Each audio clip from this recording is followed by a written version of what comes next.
Capítulo 256. La batalla del corazón del oasis. Perspectiva. Tercera persona. Muera Figad había conseguido descubrir que el cuartel principal de los rebeldes, como su líder y sus comandantes, todo este tiempo se encontraban en el corazón del oasis, y estaba decidido a una cosa. Cuando el Mubarak Atimalef llegue, ordénenle preparar un ejército con los mejores soldados que disponemos, el corazón del oasis caerá. Juro aquello último teñido por el rencor.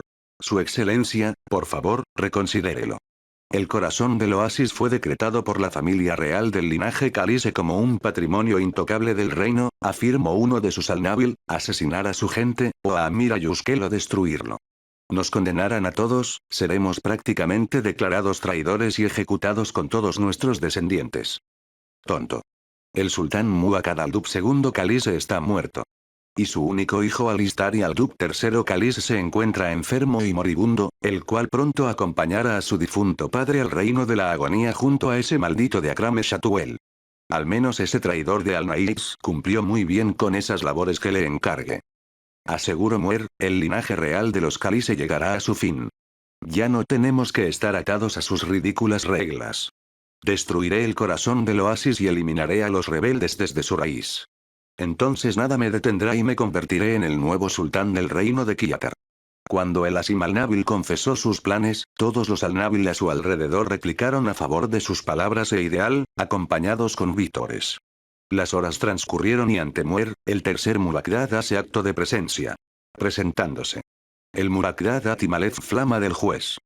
Un al-Nabil anunció su llegada. Avanzando por el pasillo un hombre alto de piel morena con una estatura que rondaba los 2 metros y de una constitución tonificada, vistiendo un atuendo ligero de pieles en el pecho en conjunto con pantalones de tela blanca y calzado de madera, cubría toda su cabeza con un casco dejando únicamente su boca y nariz al descubierto. Pero lo más llamativo en él, era el objeto que cargaba, envuelto en tela sostenía una especie de grueso mango pesado de 3 metros, la parte superior tenía una forma circular plana acorde al tamaño desmedido del mango. Sin embargo, pese a lo pesada que se veía, su portador tan solo le bastaba su mano izquierda para sostenerla. Muakkad Atimalef. ¿Qué clase de descaro es este? Quítese ese casco ante su excelencia. Ordeno un al-Nabil. Es suficiente. No es necesario que lo hagas Atimalef, interrumpió Muer, sé muy bien por qué cubres tu rostro, y lo comprendo. Agradezco su compasión, excelencia, habló el Mubarak denotando un tono grave. La razón de llamarte hasta aquí, es porque tengo una tarea de suma importancia para ti, destruir el cuartel principal de los rebeldes. ¿Su cuartel principal? ¿Han conseguido averiguar dónde se encuentra? Sí, y la respuesta te agradará, el corazón del oasis. Cuando muere Figad pronunció aquel nombre, una sonrisa maliciosa se tiñe en los labios del Mubarak, acompañada de una risa se tinte malévola. Prepara un ejército, toma los mejores soldados a mi disposición y cumple con lo que se te ha ordenado, fue el decreto de Muer. Obedeceré con gusto a sus órdenes, su excelencia. El Mubarak marcha a preparar el ejército encomendado por el Asim al-Nabil, sin quitarse esa sonrisa de complacencia en su boca. Mi señor, su excelencia, si el Mubarak se lleva nuestros mejores soldados, me temo que la seguridad del palacio Inartue, solo podrá disponer de una defensa menos fuerte, los soldados que queden no podrían hacer nada ante un ataque a gran escala de los rebeldes, expuso un al-Nabil. Antes de que los rebeldes piensen en atacarnos, su líder ya habrá muerto. Además de que, con todos sus comandantes asesinados, su moral vendrá abajo y estarán desorganizados, entonces tendremos la ventaja y ganaremos. Aseguró Muer. Mientras Muer explicaba la razón de su confianza, otro de sus subordinados al-Nabil le comunica algo inquietante. Su excelencia, observe en una de estas fotografías, miren quién se encuentra en ella. En una de las tantas fotografías enviadas por el responsable de darle información y prueba de dónde yacía el cuartel principal de los rebeldes, se encontraba en una de ellas, el mismísimo Roswell Wright. Es el mensajero del reino de la agonía, fue reconocido de inmediato por el al-Nabil. Jejeje bien, si el responsable de abatir a los anteriores Mubarak cae junto al líder rebelde y el resto, esta escoria insurgente entenderá el mensaje y comprenderán que no hay forma de detener mi futuro reinado. El Asimalnabil manifiesta con soberbia su punto, además después de haber pagado por esta información a ese miserable que se autoproclama como el Elbud, me es imposible derrochar 400.000 rubres por la cabeza de este maldito Graid que tantos problemas me ha causado, nuestras arcas están en un punto preocupante, pero nos recuperaremos una vez que los rebeldes sean aplastados. Su excelencia, ¿cómo está tan seguro de que el tercer Mubagdad podrá contra el mensajero del reino de la agonía? Porque de entre los tres Mubagdad, Atimalez Flama del Juez es quien posee el poder más destructivo, todos gracias al arma mágica única que solo él puede utilizarla en todo el reino. ¿Se refiere a una de las 12 reliquias logianas? El Al-Nabil recordó aquel objeto envuelto en telas, ese mango robusto de 3 metros de largo y cuya parte superior tenía la forma de un círculo plano, aquel objeto que se veía pesado y era cargado como si no pesara nada ante Atimalez. Fue una sorpresa descubrir que aquella era una de los 12 legendarios artefactos logianos, armas poderosas y únicas en su tipo de la extinta civilización de los logianos. Alead, quien se encontraba presente en el salón, observando en silencio todo lo que ocurría, por dentro se sentía preocupada, sabía que tenía el vital deber de informar cuanto antes a través de su poder a los rebeldes y advertirles del ejército que se aproximaría hacia el corazón del oasis. El mensaje de Alead llegó a los rebeldes, un ejército de 5.000 hombres marchaba hacia el corazón del oasis, esta fuerza estaba comandada por el tercer Mubagdad restante que quedaba, Atimalez Flama del Juez. Tal ejército estaba conformado por infanterías tanto básicos como pesados, caballería, arqueros, ballesteros, lanceros y armas de asedio, también se reportó sobre un escuadrón de contramagos cuyo número es desconocido. El tiempo estimado en que tardarían en llegar es de aproximadamente 4 días. Adil convocó a todos los rebeldes de los campamentos montados cercanos que pudieran llegar al corazón del oasis antes de los 4 días, se estaban preparando diversos escuadrones de guerreros capacitados para la lucha cuerpo a cuerpo, a distancia y expertos en maquinaria de asedio defensivas. Lugarteniente y comandantes de dicha facción tomarían el rol vital de guiarlos en la lucha en escuadrones. Fundíbulos o lanzapiedras estaban siendo armados, armas y armaduras fabricadas en masa en la herrería, se montaron otros talleres rápidos improvisados para aumentar la producción de armamento y piezas defensivas para los guerreros. La fuerza invasora de 5.000 hombres liderada por Atimalez se movilizaría para atacar por el lado noroeste de la jungla. Adil junto a Amira y los hombres capacitados para liderar otros escuadrones, planificaban con un mapa del área, la estrategia que llevarían a cabo y la posición de cada luchador con el que contaba. Esta batalla podría ser clave, si vencemos Muera-Figad perderá casi todo su poder militar, estará indefenso, aseguró Adil. Es una pena que los tres Mubagdad se hayan entregado para servir a ese codicioso y miserable sujeto, el reino sentirá sus pérdidas con el tiempo, Amira opinó. Cuando Muera-Figad sea vencido, podremos pensar en el futuro de Kiatar. A todo esto, ¿dónde está el chico? Preparándose, pidió algunos lingotes de hierro y está armando su propia posición defensiva. Habían transcurrido 2 días desde que los rebeldes fueron notificados, Rosuel hizo valer cada minuto para construir una estructura fortificada. Esta yacía conformada por una pared de hierro con 4 metros de ancho y 3 metros de altura, también los costados se forman una pared de medio metro de ancho para proteger los flancos izquierdos y derechos, además de poseer un techo para cubrir la parte superior. Sobre la pared del frente se encontraba una abertura en forma de ventana, que era lo bastante espacioso para permitir colocar un arma encima y con suficiente comodidad el utilizarla junto a una línea de visión decente. Acabas de improvisar un búnker rápido, Croc comentó, solo te tomó alrededor de 1 día y medio crearla, y ahora estás fabricando el arma que se utilizará en el dichoso búnker improvisado, expresó Roswell. El Esper estaba terminando los últimos ajustes de una ametralladora ligera M249. El arma que estás creando. No me digas que quien utilizará ese búnker será. Cuento contigo, soldado. El hombre amazona no podía evitar manifestar una mueca de emoción y regocijo. Si el Esper había escogido aquella arma, se debía porque era consciente de que aquel trotamundos americano tenía la suficiente experiencia personal para manipularla. ¿Y qué hay de ti, Roswell? ¿Tú qué cubrirás con tu escudo búnker? Preguntó Ria, quien se encontraba sentada ocupándose de llenar cargadores de pistola.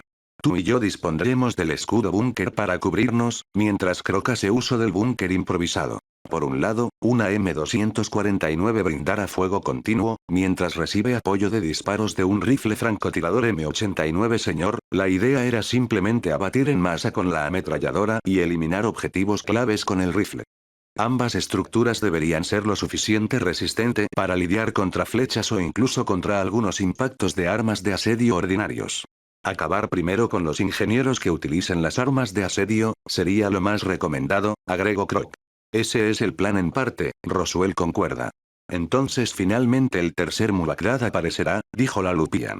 Sí, los dos dieron bastante pelea, a saber, de lo que será capaz este tercero, dice el Esper con cierta incertidumbre. El primer Mu-Baghdad que enfrentó era un poderoso mago centrado con magia de arena, en donde el desierto era su principal bioma que le daba una ventaja de terreno asegurado, el segundo era un sujeto inteligente, lo bastante audaz para capturarle en una trampa, y se reveló como un Vanish portador del cuarto don. Metamorfosis, que le permitía transformarse en criaturas mágicas, siendo un dragón su forma más poderosa.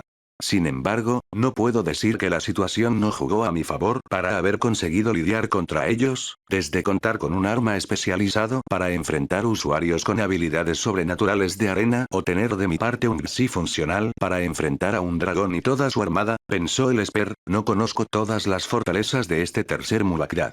¿Sabemos al menos de lo que es capaz este Mu-Baghdad? La Lupian preguntó. Según Aleat, este Mu-Baghdad Atimalef Flama del Juez, porta una reliquia logiana. Tanto el hombre amazona como la Lupian pusieron rostros serios, y no era para menos, este individuo problemático contaba con un arma mágica de una antigua civilización extinta a su favor. Lo peor es que se desconoce qué arma es, pues Aleat no logró descubrirlo. Se hace llamar a sí mismo Flama del Juez, entonces está claro que querrá achicharrarnos con algún hechizo loco, supuso el hombre amazona. Entonces lo ideal sería prepararnos para un poderoso mago de fuego, dijo la Lupian. Si la Dalani estuviera aquí, esto sería más sencillo, pensó Roswell. Hace una semana antes de que se comunicara sobre el ejército de Muera Figad aproximarse al corazón del oasis, la Dalani Malika y Berat fueron llamados por Arpueas a Ablu para dirigirse hacia el palacio de la familia real Calice. El mensaje fue comunicado en una nota entregado por un mensaje el cual citó que era de suma importancia que fueran cuanto antes. Sin la Dalani presente, Roswell no podría explotar su habilidad de materialización, el poder de materializar todo tipo de armamento bélico de su mundo natal, con todas sus características definidas, incluso recreando las partes no metálicas de dicho armamento invocado. La sola disponibilidad de tal poder, habría simplemente garantizado la victoria de la batalla de manera definitiva e incluso contra el Mu-Baghdad Atimalef. La distancia del palacio de la familia real hasta el corazón del oasis es demasiado lejos, tomaría más de 4 días para que llegasen, por lo que no tenía sentido que la mandaran a traer hasta aquí, de modo que solo queda valerse con lo que tenemos a nuestra disposición. Una mujer de peto observaba desde la distancia con los brazos cruzados al Esper, tenía una cabeza de chacal, manos envueltas en pelaje y el resto de ella poseía características humanas.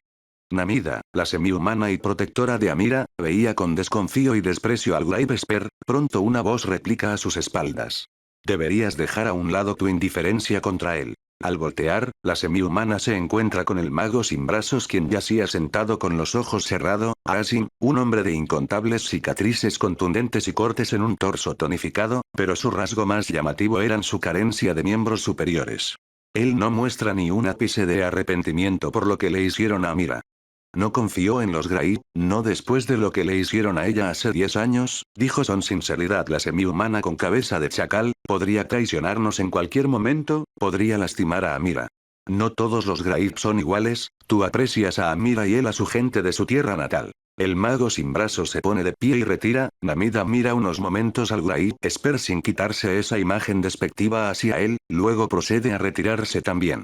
Los días restantes transcurrieron, las defensas estaban preparadas, los guerreros posicionados, arqueros se escondían entre los densos follajes de árboles, arbustos y otras plantas.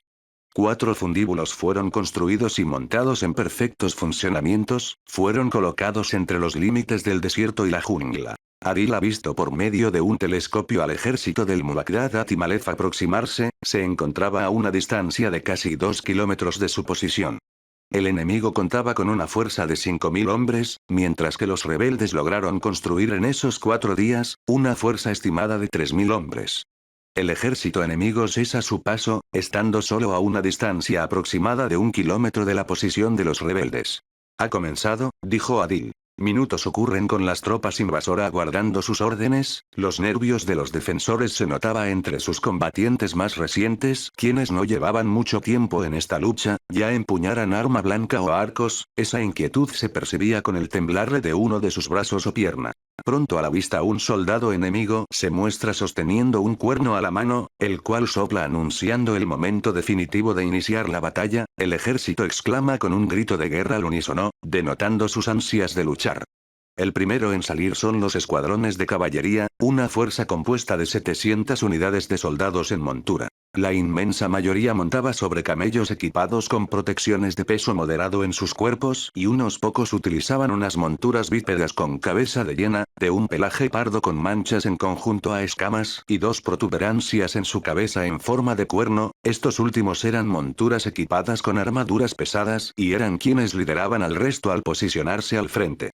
Es increíble que hayan conseguido domar unos Anjaí, opinó Adil, pero si eliminamos a esos jinetes, quizás logremos desmoralizar algo a su caballería. Adil hizo soplar un cuerno de batalla personal, esto envió una señal a los soldados posicionados, los primeros en actuar fueron dos grupos conformados por 5 hombres cada uno.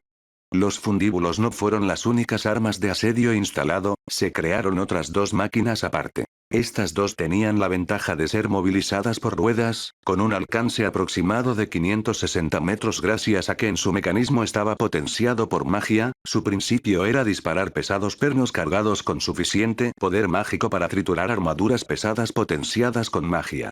El nombre de estas máquinas de guerra era escorpiones, el cual llevaba dicho nombre por las tenazas parecidas a las del escorpión con las sostenía los proyectiles, cada uno necesitaba de al menos 5 personas para ser operados, 2 para disparar y el resto tanto para mover y recargar. Están en posición. Fuego. Los ingenieros a cargo de los escorpiones dispararon al mismo tiempo, los caballeros se habían aproximado a la distancia efectiva, sus blancos eran los jinetes que montaban los Anjai. Había aproximadamente un escuadrón de 20 de ellos liderando al resto de la caballería, y eran quienes poseían las armaduras más blindadas junto a sus monturas bípedas. Los pernos disparados se aproximan hacia los caballeros de Anjai, no derribarían a todos, pero un impacto bien asestado conseguiría derribar al menos a 6 o 7 de ellos. Sin embargo, de manera inesperada los proyectiles son repelidos, 4 de los jinetes de Anjai habían activado un escudo mágico que consigue repeler los pernos pesados. Tal defensa mágica de notorio nivel provenía de 4 anillos, artefactos mágicos construidos y con la capacidad de enlazarse entre sí para potenciar su escudo mágico, los jinetes de Anjai que lo portaban estaban cerca entre sí. Los pernos pesados de los escorpiones apuntaron a 2 direcciones específicas, y allí fueron repelidos por la defensa de 2 grupos cada uno con 2 jinetes de Anjai, quienes accionaron la magia del artefacto mágico del anillo. Maldición. No pensé que contarían con tal equipamiento mágico para defender a su caballería. Exclamó con frustración el ingeniero del arma de asedio. Iniciaron la recarga de inmediato, pero poco confiaban en que volverían a funcionar otro disparo con la lentitud a la que eran disparados los proyectiles, aquel escudo parecía capaz de aguantar los daños pesados en tiempos exactos, pero si recibiera daño continuo quizás sería destruido. Con el apoyo de los arqueros, los ingenieros y sus hombres de los escorpiones esperarían que las flechas debilitasen los escudos mágicos para destruirlo con el siguiente disparo, sin embargo, no consideraron que otra arma estaba apuntando hacia la caballería en este momento, cuando se encontraron a una distancia aproximada de 300 metros. Ahora Croc. Replicó Roswell. Escondido entre follaje y hojas, el búnker improvisado de metal se muestra con el cañón de una M249 apuntando hacia la caballería, los Anjai eran los objetivos claves y cuando su operador, Krokrengun los tuvo en la mira, jaló del gatillo con una mirada cargada de un intenso regocijo. Una lluvia de balas 5,56 X-45 OTAN fueron disparados hacia los jinetes Anjai, los 4 activaron los escudos de sus unidos y se mantuvieron cerca para potenciar el efecto protector de este. Apenas logró soportar algunas balas antes de deshacerse por completo y para horror de ellos, sentir el dolor del proyectil perforando su carne con restos de su armadura pesada destrozada. Como un efecto dominó, los jinetes de Anjai caían uno tras otros, el escuadrón de 20 es abatido en el acto, pero la M249 apenas había alcanzado a disparar un cuarto de su cargador de 200 balas en total. Si hubiera contado con más tiempo, habría podido elaborar una ametralladora pesada, pero incluso la cantidad de munición para tal calibre me hubiera llevado más tiempo del necesario para producirla, de modo que tuve que recurrir por la opción rápida de una ligera, pensó el trotamundos Esper. La confusión y el temor hicieron eco ante el escuadrón de caballerías, al desconocer aquella arma que les disparaba, pero eran conscientes del inmenso poder y rango que poseían. Algunos prosiguieron y cargaron hacia el frente sin titubear, otros disminuyeron su velocidad y pocos cesaron sus pasos de inmediato al ser consumidos por el miedo. Por si fuera poco, una lluvia de flechas es disparada con el sonar por segunda vez del cuerno de Adil, los arqueros efectúan de manera organizada su ataque, más de 200 flechas son lanzadas, la mitad de ellos estaban potenciadas con magia. La caballería más próxima que no fue derribada por las balas 5,56 X-45 OTAN, fueron alcanzadas en su lugar por las flechas. La M249 vacía todo su cargador, había consumido de manera continua sus 200 balas, y en ese trayecto, de las 700 unidades de caballería, solo restaron alrededor de unos 310, algunas derribadas por flechas. Más pernos pesados de los escorpiones son disparados, consiguen asestar a un buen puñado de jinetes, sumando más bajas para la caballería del enemigo. La caballería está próxima a nuestra infantería. Adil hizo sonar su cuerno por tercera vez. La infantería rebelde que esperaban a la caballería oyó el sonido del cuerno soplar de su líder, y pronto retrocedieron, los jinetes que estaban próximo a ellos estaban confusos por la manera de actuar de estos, ya que emprender una retirada estando tan cerca y siendo más rápido que ellos, era señal de debilidad para la caballería, o eso creyeron. De repente, ocultos entre los densos follajes y plantas de la jungla, salen a cargar escuadrones de más de 100 soldados con lanzas largas de hierro, aquel escuadrón estaba conformado por soldados de piel negra. Eran mercenarios del reino de Bragas, lanceros veteranos especializados contra caballerías. Eran demasiado tarde para los jinetes detenerse, los rebeldes usaron a sus mercenarios para manifestarse sorpresivamente contra la caballería, cuando el choque entre estas fuerzas se dio, el número de los jinetes de guerra disminuyó consideradamente. Los mercenarios no solo contaban con un escuadrón de lanceros, sino también de ballesteros, quienes escondidos entre la jungla fueron para cargarse a los soldados a camello más lejanos. La caballería de la fuerza invasora estaba en sus últimas, enseguida la infantería del ejército se movilizó, como también sus arqueros y ballesteros, y con ello incluso las maquinarias de asedio. Una serie de 6 catapultas eran operadas, pero también, montado sobre una máquina igual a las catapultas, era movilizado un camión mágico. Cada catapulta precisaba alrededor de entre 10 a 12 personas para poder utilizarla eficientemente, el cañón mágico en su lugar precisaba solo alrededor de 9 en total, pero era el más costoso como destructivo de las armas de asedio con la que contaban. Carguen las catapultas y el cañón mágico, ordenó el ingeniero a cargo del escuadrón de maquinarias de asedio. Incluso las catapultas estaban fortalecidas en sus mecanismos con magia para aumentar el rango de alcance, eran capaces de alcanzar aproximadamente unos 700 metros, en cuanto al cañón mágico móvil que utilizaban, era una versión menos potente que los montados en torres o posiciones elevadas, pero contaba con un alcance aumentado de 800 metros gracias a que su cañón era más largo. Mientras el cañón mágico era cargado primero, uno a uno de sus operadores era abatido con heridas críticas que perforaban su pecho, cuanto el resto reaccionó alarmado y confuso ante los moribundos y asesinados compañeros, miran a su alrededor pensando que podría tratarse de un arquero. Pero les resultaba imposible que un tirador o varios se hubiera adentrado tanto en la línea de su ejército, además de notar que aquellos que perecieron no mostraban tener alguna flecha o virote clavado en su cuerpo, pero algo les perforó con una fuerza letal precisa y un sigilo formidable. Estén alerta, nos están.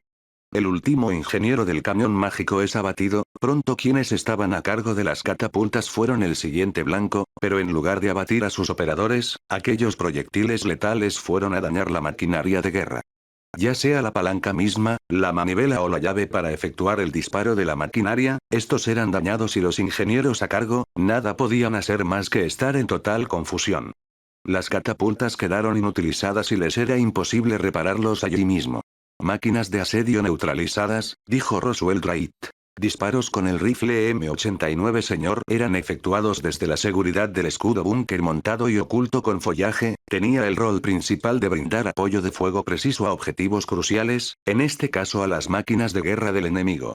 HMMM RIA. El Esper notó que la Lupian, quien debía estar a su lado, había desaparecido totalmente, lo cual era raro ya que al menos habría notificado de su ausencia, pero confiaba en que sea donde estuviese, sería una buena razón. Volvió a centrarse en su rol con el rifle francotirador, mientras preparaba otra ronda para eliminar más blancos, entonces Roswell notó algo sospechoso, algo que provenía de a una distancia mayor a la posición de las maquinarias de asedio. ¿Qué es eso?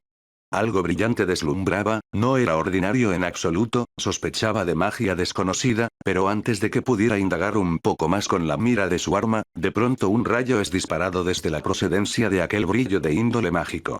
Un rayo de fuego que golpea el búnker improvisado de metal que era la posición de Croc. Un poderoso rayo de fuego que logra derretir el hierro del búnker y penetrar en su interior, desatando una devastadora explosión ígnea que envuelve en llama toda la estructura. No había forma de que alguien pudiese sobrevivir a tal ataque, ya fuera consumido por el fuego abrasador de la explosión o aquel rayo capaz de penetrar incluso el metal. Croc. Exclamó abrumado el trotamundos. Aunque tal tragedia era emocionalmente angustiante, el trotamundos se concentró y miró en dirección de donde procedía tal ataque, el responsable de ello, era un hombre alto de constitución musculosa, que vestía un atuendo ligero de pieles y pantalones de tela blanca con calzado de madera y cubría su cabeza con un casco. Unas telas sueltas estaban cerca de dicho hombre, aquello pertenecía al arma que sostenía en sus manos, un grueso mango de metal de 3 metros, y la parte superior era un lente o espejo circular que se asemejaba a una lupa. El cristal emitía un círculo mágico y calor a la vez, sobre el mango tenía grabado una marca, era la de un triángulo azul con un círculo negro en su interior con apariencia de ojo y a su vez lo componía otro círculo más pequeño con la diferencia de que en ambos lados poseía unos brazos curvados que simulaban un par de alas y arriba de dicho círculo se encontraba grabado a su vez la imagen de la cabeza de un búho. Aquella marca era la que portaban todos los artefactos logianos. Capítulo 257 El refuerzo bélico de la Dalandi. Perspectiva. Tercera persona. Los 4 fundíbulos cargados disparaban a la distancia sus proyectiles, no eran rocas o algún elemento similar, lo que arrojaban a una distancia aproximada de 250 metros, eran bolsas de tela con cantidades de botellas de arcilla llenas de tafna. Una gran cantidad de ese pegajoso líquido negro manchaban a numerosos soldados, y acto seguido un grupo de 4 arqueros mágicos con proyectiles ígneos se encargaba de encenderlas, la combinación resultaba en docenas de infanterías del enemigo ardiendo en llamas. Pero el factor de números seguía aún del lado del ejército invasor, tanto su infanterías y arqueros, conseguían eliminar mercenarios y guerreros rebeldes, un escuadrón de magos enemigos apoyaban a la distancia con bolas de energía y proyectiles de fuego. Adil, el líder rebelde, quien observaba todo, tenía sus manos temblando, pero no por el miedo, sino por las ansias de unirse a la lucha. Sé lo que estás pensando, Adil, no puedes exponerte directamente, Amira, la propietaria del corazón del oasis, le habló a sus espaldas. Mis hombres luchan mientras yo solo los observo morir desde aquí. Eres quien lidera a esos hombres, si su líder cae, la moral de los rebeldes se irá abajo y los mercenarios podrían traicionarnos. Los argumentos de la propietaria rebosaban de razón, los principales comandantes de ambas fuerzas eran el corazón que sostenían la voluntad de lucha de sus soldados, con el caer de alguno, eso causaría un efecto dominó de pavor en sus filas y una moral destrozada conduciría a unas posibilidades de derrota inminente. Adil sentía frustración de no poder luchar junto a sus hombres, y justo allí escuchó el sonido de un ave resonar a unas pocas alturas de su posición. ¿Eh? Miró en dirección hacia la criatura. Un ave de abundante plumaje negro y un solo ojo el cual sobrevolaba en círculo, era un buitre oscuro, pero este emitía mana, prueba de que su cuerpo irradiaba magia, las sospechas no tardaron en llegar a su mente y darse cuenta de la naturaleza de aquella criatura aérea. Un espírano, confirma Adil. La criatura mira fijamente al líder rebelde y acto seguido desciende, Adil yacía en guardia, pero el ave no muestra señales de hostilidad, aterriza a 2 metros de su posición y abriendo sus alas de su interior de abundante plumaje saca una caja de madera que cabía en la palma de una mano adulta humana. ¿Podría ser que esta criatura nos haya traído esto para nosotros? La propietaria lo interpretó de tal manera, ¿pero por quién? ¿Y con qué propósito? El espírano desaparece, Adil recoge la caja y la abre, en su interior contenía una nota escrita en un trozo de pergamino y ahora otra cosa más aparte, el líder rebelde no comprendía a qué fue entregado tal objeto, hasta que leyó la nota y entendió entonces el contexto de tal entrega. El chico debo encontrar a Roswell Drive y entregarle esto. Afirmó Adil. Perspectiva. Roswell Wright. Un poderoso rayo de fuego penetra el búnker improvisado de Croc y lo destruyó, reduciendo la estructura en una explosión ígnea y derrumbándola en el proceso. La cantidad de magia percibida en tal ataque era abrumante. Croc. Exclamó entre agobio. No había forma de que pudiese sobrevivir a tal devastador ataque, las llamas lo engullían todo, un impacto directo sin duda habría reducido carne y hueso en cenizas, me frustraba y llenaba de rabia aceptarlo, perdí a un valeroso aliado, a un soldado en batalla. Concéntrate, Roswell, busca al hijo de perra responsable. No podía dejar que mis emociones me cegaran. El responsable tiene un arma mágica capaz de disparar poderosos rayos de fuego con la potencia para atravesar blindaje capaz de resistir algunos daños de armas antimaterial. El calor que emite para derretir el mismo metal de las estructuras de por sí es una amenaza que debo evitar. Dudo que el Intenseirón me proteja de un impacto directo. Pero primero debo encontrar a la amenaza. Me mantuve a cubierto en el escudo búnker y con el rifle M89 señor utilicé la mira de esta. El cristal que conformaba dicha mira estaba encantado con magia para aumentar la visualización de su alcance.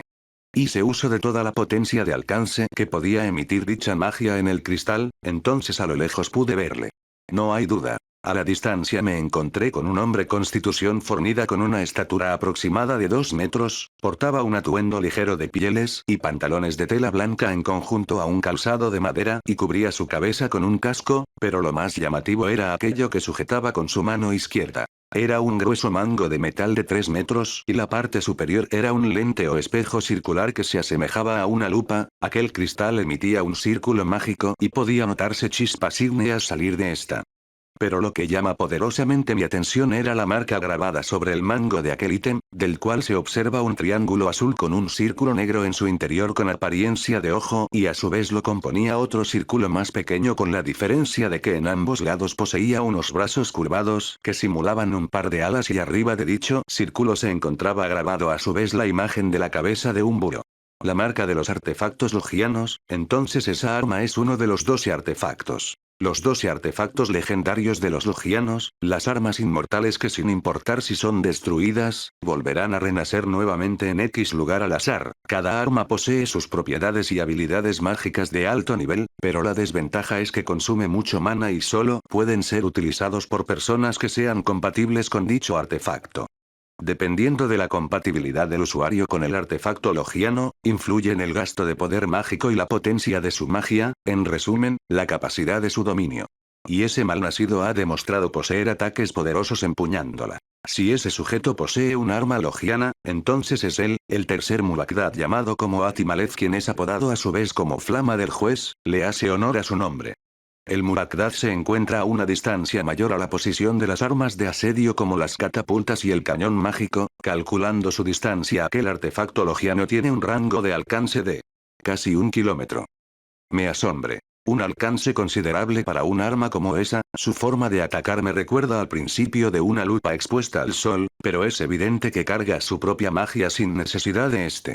Las chispas que emite el arma de por sí ya es un indicio que irradia su propia fuente de calor, desconozco los mecanismos, pero es factible deducir que puede atacar cuando sea, mientras esté cargado. A ser otro de esos disparos le tomará tiempo, debo matarlo ahora. Lo tenía en la mira del rifle, un disparo debería bastar, un daño en el pecho lo dejaría al borde de la muerte o sería una muerte instantánea, cualquier que fuera el resultado sería mi victoria y con ello el ejército enemigo perdería a su comandante. Jale del gatillo del arma y dispare, llevándome una desagradable sorpresa. Se cubre con el artefacto logiano, acto seguido la lente se convierte en metal, los disparos impactan en este y son rebotados fácilmente, era capaz de soportar balas de calibre 7,62x 51 mm OTAN sin el mínimo daño. No sería de extrañar, los artefactos logianos están hechos por una civilización extinta avanzada y a saber qué aleación única de propiedades mágica estará fabricado, del cual desconozco incluso su resistencia máxima. Recuerdo que aquella bruja de la que la Rewild Sword, Rira Cordarms, empuñaba un artefacto logiano, la espada estigma, del cual poder de ataque y dureza no le faltaban, sin embargo, dicha arma fue destruida, y su usuaria asesinada, a manos de un sujeto llamado como Dark Wolf III. Sin embargo, aún tengo dudas respecto a su destrucción, la compatibilidad de Rirak era demasiado baja con la espada estigma. ¿O el arma que usó ese tal Dark Wolf III era más solo una espada mágica común? Debo asumir que la resistencia del arma que porta el Mubarak podría resistir incluso impactos de rifles pesados, entonces el armamento con el cuanto no podrá en teoría traspasar el arma, debo eludir el artefacto si quiero hacerle a su usuario. Se está preparando. Su arma brillaba con intensidad, a pesar de la distancia podía sentir cierta cantidad de magia desde mi posición proceder de aquel artefacto logiano, estaba cargando su siguiente ataque. Le propine más disparos con el rifle, pero incluso es capaz de cubrirse estando cargando su arma mágica. Intense Iron, modo Knights. El collar se extiende y me envuelve en mi armadura en su modalidad Knight. Retrocedo mientras escucho como el escudo búnker es golpeado, era aquel rayo de calor, ese sujeto calculó con precisión mi posición, a pesar de que le dispare con un arma más discreta comparado a una ametralladora ligera. Mi estructura defensiva personal portátil es atravesada, el rayo perfora su grueso blindaje y tras adentrarse impacta en las cercanías de donde me encontraba antes haciendo de tirador, desata una devastadora explosión ígnea equiparable como la que destruyó al búnker de Croc. Había tomado la suficiente distancia, la explosión ni logró rozar sobre mí en absoluto. Le tomó más tiempo perforar mi estructura portátil que aquella que arme para Croc, note ese detalle. El escudo búnker tenía paredes más gruesas dado a que tenía más trabajo elaborado en su creación, pero el arma de ese tipo logró atravesarla derritiendo una parte, sin embargo le tomó su tiempo, es aquí donde me planteo una interrogante. La temperatura de esa cosa aumenta drásticamente cuando impacta en algo que no consigue atravesar a la primera. El escudo búnker tiene una resistencia similar al acero, dicha aleación puede soportar una temperatura alta de 500 grados, pero conforme supere los 538 grados comenzará su colapso. ¿Podría esa arma impactar con una temperatura menor a la resistencia permitida y empezar a aumentarla hasta conseguir un grado estimado que supere la resistencia de lo que toca con su rayo de calor? La magia es tan variada como compleja y sus propiedades poseen alteraciones de posibilidades casi infinita, sumando que trato con un artefacto legendario de una civilización extinta con un desarrollo mágico avanzado desconocido. Si esa cosa impacta en mí directamente, de ninguna forma el Intense Iron con su armadura más gruesa podrá protegerme, pulverizaría mi carne y hueso en un parpadeo a cenizas. Ya fuera por instinto o un sentido de alerta al cual me he estado acostumbrado a desarrollar en mi percepción, siento a alguien acercándose a mis espaldas y me doy media vuelta apuntando con el rifle. Quien resultó ser aquella presencia acercándose, era nada más y menos que Adil, en una de sus manos traía una caja de madera pequeña. Adil, eres consciente del riesgo que te expones estando aquí, ¿verdad? Lo sé perfectamente, chico, sin embargo, levanta sus manos entregándome la caja de madera, esto es para ti, y sí, riesgo vale la pena. Tomo la caja y la abro, en su interior había una nota escrita en el idioma de este reino, no podía leerla dado a que el anillo traductor solo podía traducir las voces y permitirme interpretar mi habla en el idioma nativo de Kiatar, siendo incapaz de traducir idiomas derivados. Pero lo que había debajo de la nota sí que era algo que captó mi atención y deleito con gusto, un cristal de mana. Adil lee la nota para interpretarla para mí y ponía lo siguiente. Me he enterado por un rebelde con ayuda del espía infiltrado por medio de sus objetos mágicos para comunicarse a largas distancias, que un ataque inminente se aproxima hacia el corazón del oasis, dado a la distancia del palacio de la familia real, me es imposible llegar a tiempo. Es por ello, que gracias al espirano de un mago del palacio para viajar a destinos largos, con su velocidad debería poder llegar esto a tus manos antes de que sea demasiado tarde, este es mi aporte para esta batalla, no juzguen a este cristal de mana por su tamaño, es más de lo que aparenta. Este cristal de mana es el resultado de 2 semanas de concentración de mi mana, descubrí ante los atroces experimentos del Mubarak al-Naiz, que, a través de ciertas herramientas, podía darle un buen uso a mi vasta reserva de magia, que era incapaz de usar a mi provecho. Eso es la creación de cristales de mana puros, día a día me concentré para darle forma a un cristal en particular, de almacenar en su interior la cantidad de energía mágica que pudiera y manteniéndose con un tamaño pequeño para su fácil portabilidad, solo podía hacerlo por un tiempo estimado cada día, pero conforme me empeñaba en ello, los resultados con el pasar del tiempo eran más que buenos. Es por ello que este cristal de mana en cuestión, es la concentración de alrededor de un estimado de 16 días contados en total, logre juntar en ese intervalo de días una vasta cantidad de energía mágica en su interior, originalmente esperaba seguir trabajando aún más tiempo para crear un cristal con mucha más magia abundante almacenada en su interior, pero dada a la situación, ahora es el mejor momento para darle uso. Roswell Wright, confío plenamente en tus fuerzas, obtendrás la victoria y este reino eventualmente hallará el camino a su salvación. La Dalani Malika. Nada mal Dalani, este cristal de mana realmente tiene una vasta cantidad de magia depositada en su interior, dije en voz alta. Este cristal podía complementar mi poderes para permitirme utilizar materialización, la Dalani hizo un trabajo estupendo, pero... Obviamente la cantidad es inferior comparado a la propia Dalani en persona, pero sintiendo la magia que hay almacenada en su interior. Es mucho más mana del que un mago ordinario pudiera pensar, pero para materialización tal cantidad solo bastaría para un puñado de disparos para un arma lo bastante poderosa y avanzada. Si creo un arma de riel, a lo sumo podía realizar 3 disparos, pero... ¿Y si ese maldito artefacto logiano logra resistir incluso impactos de armas de rieles? Desconozco las capacidades de ese artefacto logiano, y si ocultas otras habilidades que tengan capacidades defensivas. Solo puedo darme una pista de que posee una aleación única en su tipo comparada a otras armas mágicas, no eran indestructibles eso está claro, pero ¿cuánta potencia necesitaría de armas modernas para destruirla? No podía simplemente dejarlo todo a la suerte o experimentación. Además de que no puedo darme el lujo de invocar lo más poderoso de golpe, la cantidad de mana almacenado en este cristal es inferior comparado a aquella vez de los eventos ocurridos en la fortaleza Asra cuando la presencia Mildark retornó al collar. ¿Qué tienes en mente, chico? En eso estoy. Necesito algo de bajo costo, ideal para lidiar contra un sujeto que usa un arma enfocada en invocar un fuego abrasador, aquella arma debe ser rápida y fácil de llevar encima, con una cadencia de disparo decente. Un momento. Es una locura pero, podría funcionar.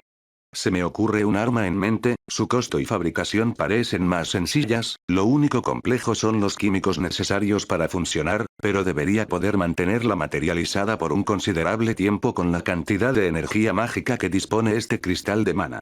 Ya se me ocurrió la forma de darle uso a ese cristal de mana, afirme. La muerte de Croc sin duda es una pérdida que lamento bastante, de ser posible, haré que el infeliz sufra antes de matarlo, con mis manos sobre el cristal de mana, me comunique con Mildark para iniciar el proceso de convertir el mana en sí. ¿Estás listo?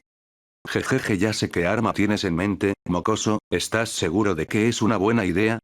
Es la mejor apuesta, es duradera para materialización y su capacidad dependerá del buen uso que le contra el Mubaktad y su artefacto logiano. Una locura arriesgada, pero tiene mi apoyo, más te vale no morir, la arena de desierto no es para un recipiente con el alma de un dragón como yo. Qué dramático eres, solo hazlo de una vez. Convertir el mana en sí requiere 4 veces una cierta cantidad de energía mágica para transformarla en energía ESP, Mildark llevó a cabo el proceso, las células ESP de mi cuerpo absorbían el mana del cristal. Podía sentir el ESP aumentar en mí, entonces llevé a cabo la materialización, tomando una porción de metal del escudo búnker, esta se duplica hasta adoptar la forma del tamaño del arma que tengo en mente. ¿Qué? ¿Qué es esa cosa? Se mostró el líder rebelde sorprendido. El arma estaba finalmente materializada, era hora de plantarle cara al Mubaktad y apagar sus llamas para siempre. Capítulo 258 Fuego abrasador legendario vs frío gélido tecnológico. Perspectiva. Roswell Wright. ¿Qué? ¿Qué es esa cosa? Se mostró el líder rebelde sorprendido. El plan para confrontar al Mubaktad. El arma creada consistía en un cañón liviano de 1,5 metros de color cromo plateado, mientras la parte del frente yacía la boca, donde es expulsada la carga del arma, la parte de atrás se encontraba un tubo que se enlazaba con 3 cilindros azul-blanco unidos de 1 metro cada uno. Sobre la parte superior en las cercanías del cañón había un mango con la finalidad de sostener el arma con comodidad y a unos centímetros detrás del mango se encontraba una palanca de mando del cual se coloca los dedos del meñique al índice para agarrarlo, dejando el pulgar la vital tarea de pulsar un botón que se encontraba en la punta de la dichosa palanca para ejecutar la acción el mecanismo de disparo. Debajo del cañón estaba acoplado un segundo cañón más corto, este tenía alrededor de unos 40 milímetros, y detrás de este yacía un cilindro con la mitad de tamaño del trío principal, pese a su tamaño, su peso era solamente de 20 kilogramos. ¿Es eso alguna clase de arma? Pregunta Adil. El cristal de mana se encontraba pegado en el pecho de mi armadura mediante el uso de mi poder ESP, de esa manera de forma continua se mantiene en contacto a mí y me va proveyendo energía mágica continuamente que se convierte en sí. El arma la sostengo desde el mango con la izquierda y la palanca de mando con la derecha. Entre el aumento físico del Intenseirón y la afinidad de Astado era como si sostuviera un delgado palo de madera. En eso volteo para observar a un soldado de armadura pesada y armado con una masa de 2 manos rodear el inutilizado escudo búnker y aproximarse a nosotros. Es mi día de suerte, tengo al mismísimo líder de los rebeldes frente a mí. Si te mato, tendré una recompensa jugosa en rubres y un ascenso asegurado en las filas, jejeje. El soldado de armadura pesada miraba fijamente a Adil, codiciaba la recompensa tras su cabeza, pero el líder rebelde no se la iba a entregar fácilmente. Desenfunda sus 2 cuchillas desenfundadas gemelas de 30 centímetros y cuyas hojas eran curvadas. No dudaba en confrontar a su enemigo, pero antes de que hiciera el primer movimiento, interferí. Apunté con el cañón al sujeto del mazo de 2 manos y oprimí el botón de la palanca de mando. Acto seguido es disparado un chorro a fuerte presión de un líquido blanco como la nieve. Este hace contacto con el soldado enemigo y todo su cuerpo se congela al instante. Ni él o su rostro reaccionaron antes de que estuviera envuelto en hielo. ¿Lo has congelado? ¿Así de rápido? No sentí magia alguna. ¿Esto es capaz esa arma tuya? El líder rebelde se mostró asombrado, como era de esperarse. La mayoría de la gente al escuchar la palabra quemadura, automáticamente atribuye que se trata de lesiones provocadas por fuego o un contacto directo de algo de elevadas temperaturas, como vapor o una superficie de metal muy caliente. Pero lo cierto es, que las quemaduras también pueden darse por el frío. Su daño va desde lo leve, moderado y hasta lo grave. Los daños más superficiales por quemaduras de frío van de enrojecimiento y palidez en la piel. Lo más moderado causa pérdida de sensibilidad que alcanza desde la piel subcutánea y la más grave penetra en lo más profunda de la piel con un fuerte color azulado y una asegurada necrosis, muerte de células y la pérdida de dicha parte del cuerpo. El nombre de esta arma es Cryotroer, pero popularmente es llamado de una manera vulgar por muchos como Cryoyama. Su nombre completo como modelo es Cryotroer Glact 2, una versión mejorada de su prototipo la Cryotroer Glact 1. Su diseño fue concebido en planos desde el 2020, pero su fabricación comenzó en el 2029 y finalizado como operativo desde 2030. Fabricado por un acuerdo de cooperación entre Dinamarca-Canadá, utilizando tecnología ESP en el diseño de su peso ligero y los químicos que albergan en los contenedores cilíndricos. El líquido criogénico utilizado es una creación artificial variante del nitrógeno líquido para ser diseñado con propósitos bélicos. Su acción química permite congelar instantáneamente con una temperatura de 200 grados bajo cero. Lo mejor de todo es que esta arma consume una cantidad moderada de energía ESP, tanto en su creación y para mantener activa. Incluso la producción de su compuesto criogénico no fue tanto sí que necesito para crearse, por lo que reponer mientras se consume será seguro. Adil se acercó al congelado soldado enemigo y al hacer unos golpes suaves, de repente el hielo comienza a agrietarse hasta expandirse y eventualmente romperse en cientos de pedazos. Aquel sujeto quedó esparcidos en numerosos trozos congelados. Apenas lo toqué, Adil se sintió abrumado. Es el efecto del hielo. Una vez congelado y con el pasar de un cierto intervalo corto de tiempo, se volverá sumamente frágil y a hacerse pedazo hasta con el golpe más insignificante. Qué miedo pensar que quizás él ni siquiera fue consciente de su propia muerte. Aunque Adil lo desconociera, ese sujeto murió en el momento exacto en que fue congelado. Lo que al final terminó haciéndose pedazos era solamente un cadáver. Que esta arma te congele al instante es básicamente una muerte a escasos segundos. Es hora de ir por ese Muakrad. ¿Cómo piensas llegar hasta él? Está a varios metros y hay muchos de sus soldados de por medio. Estarás en medio de la contienda de ambos bandos, Adil aseguró. No me preocupo de ello, pues tengo una manera de evadirlos y llegar hasta el Muakrad, afirme. Perspectiva. Tercera persona. El Muakrad Atimalez Flama del juez observaba la posición del escudo búnker el cual había sido atravesado y causado una explosión de fuego. Se miraba atento a ver la respuesta de su enemigo. Él era un mago con una habilidad especial que le permitía ampliar la vista de sus ojos y ver a las lejanías como si de un telescopio se tratara. Podía abarcar 1 kilómetro como mucho, obteniendo una excelente vista lo que se encontraba a tal distancia desde su posición. Con su habilidad observó al búnker improvisado de Krog, atestiguó la devastadora arma capaz de lanzar proyectiles seguidos y que con ella masacró a una buena parte de la caballería. Pero también fue consciente de que había un segundo muro de metal con un agujero del cual sobresalía otra arma de allí. Aquella no disparaba al mismo ritmo que la primera, pero no dudaba de su letalidad tampoco. Atacó primero al primero responsable de masacrar a gran parte de su caballería, mientras se disponía a cargar un segundo ataque, observó cómo aquel muro de metal restante que quedaba, aquella arma que sobresalía de allí parecía apuntarle.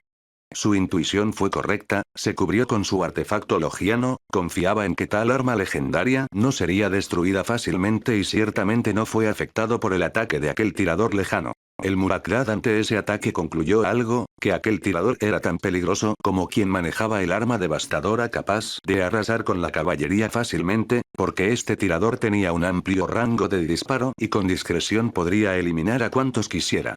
No tardó en dar de cuenta que las máquinas de asedio como las catapultas y el cañón mágico ya no estaban operativos, era obra de aquel tirador del arma extraña. Por eso era de vital importancia que destruyera ese muro de metal y aniquilara a quien manejaba tal problemática arma contra su ejército, además de que era quien más tenía posibilidades de abatirle si le daba la posibilidad. Cargo la magia en el artefacto y eventualmente disparo, atravesando dicha posición e inutilizándola, observando cómo las llamas lo consumían. Pero no se sentía regocijado, Atimalez de alguna forma tenía la certeza de que ese desagradable peligro, mismo que experimentaba con aquel tirador, aún no había desaparecido.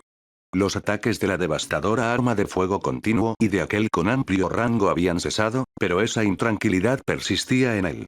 ¿Eh?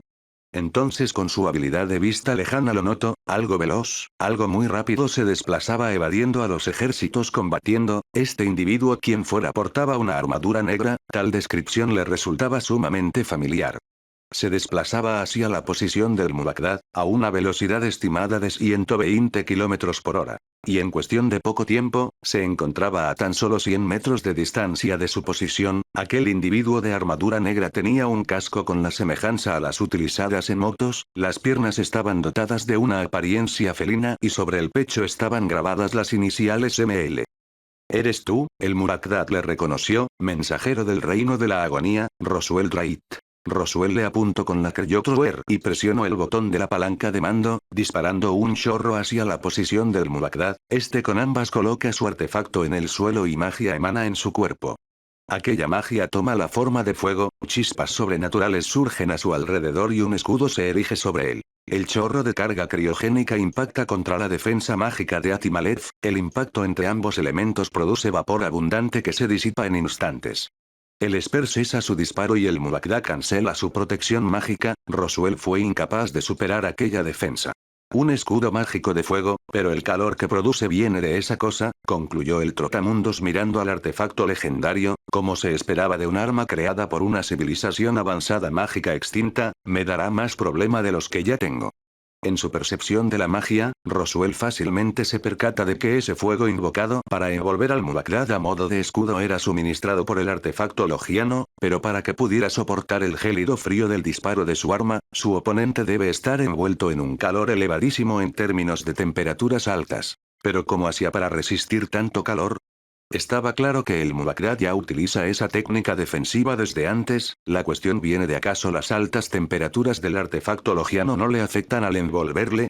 Era difícil creer que dominara tan perfectamente tal arma legendaria, que su compatibilidad fuera extraordinaria. Otra arma única, ¿no usarás aquel humo blanco con el que aniquilaste al ejército de Yusuf Ajasatik?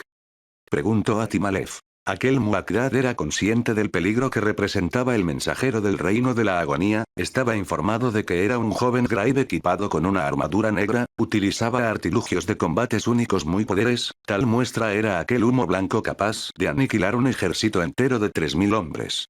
De hecho, fue por ese testimonio de poderío que el Grave recibió su apodo ante Murakdad y su gente, porque tal poder para ellos era de índole infernal. Este sujeto está al tanto de las capacidades del fósforo blanco, puede que incluso haya recibido información de toda mi batalla contra Yusuf, esto sin duda de ser cosa de Al-Naitz mientras aún respiraba. La razón del por qué no utilizo la letalidad inhumana del fósforo blanco para abatir fácilmente al Murakdad, se debe a que tenía la certeza de que fuera consciente de lo que era capaz y existiera la posibilidad de que lo evadiera o que su arma poseyera alguna técnica defensiva para lidiar contra el agente químico. Además de que un arma como tal, podría extender al campo de batalla y alcanzar tanto a enemigos como aliados a la vez, el Esper no podía darle el lujo de sacrificar guerreros y combatientes de los rebeldes. Además de que el lanzador más moderno para disparar proyectiles de fósforo blanco a la mano, le costaría un considerable puñado de sí, y solo tendría unos pocos disparos a su favor, era demasiado riesgo, siendo el arma que empuñaba ahora mismo la materialización más conveniente a su situación.